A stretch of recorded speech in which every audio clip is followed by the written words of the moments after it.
कितनी शर्म की बात है कि ऑल इंडिया तृणमूल कांग्रेस के नेता जो ऑल इंडिया तृणमूल कांग्रेस के चिन्ह के नीचे, जो all India Trinamool Congress chairperson Mamata Banerjee का चेहरा पोस्टर में लगा करके, जो ऑल इंडिया तृणमूल कांग्रेस के बैनर के नीचे चुनाव जीत कर आए हैं, अब वही नेता जब पार्टी हार गई है, अब वही नेता पार्टी छोड़कर जा रहे हैं, लीडर को छोड़कर जा रहे हैं। कितनी शर्म की बात है। कहाँ गए आपके वसूल, आपके सिद्धांत, आपकी विचारधारा? आप प्रचार में लगातार बीजेपी को कोसते गए, बीजेपी की निंदा की। अब आप जाकर के वही बीजेपी के सामने हाथ जोड़ रहे हैं सत्ता के लोभ में। और बीजेपी जो कहती रही कि ये पार्टी विद अ डिफरेंस है, ये अटल बिहारी वाजपेयी की पार्टी है, अब बीजेपी साम दाम दंड भेद की राजनीति कर रही है। धन को इस्तेमाल करके, डरा के, धमका के पार्टीज को तोड़ रही है और असभ्य तरीके की राजनीति कर रही है।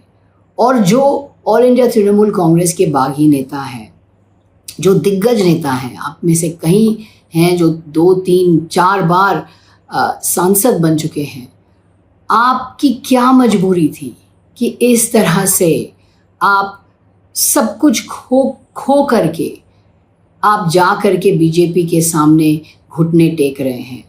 आपके जो सिद्धांत, आपके वसूल, आपकी विचारधारा, ये तो सब खोखले निकले। आप क्या है? आप कुछ भी सिद्धांत नहीं, विचारधारा नहीं, वसूल नहीं। आप सिर्फ जाकर के वही पार्टी के सामने आप हाथ जोड़ रहे हैं जो जिसके विरोध में आपने चुनाव लड़ा था। तो आप जानते हैं कि बंगाल में जो 2026 के जो चुनाव है, ये ना तो स्वतंत्र चुनाव थे, ना तो निष्पक्ष चुनाव थे। बीजेपी ने गलत तरीके से जीत हासिल की है।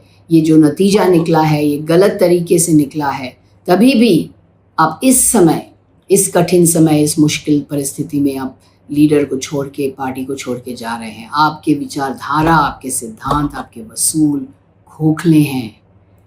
ये आप भूलिए मत कि पब्लिक सब देख रही है, पब्लिक सब जानती है, और यही पब्लिक एक ना एक दिन आपको सबक सिखाएगी।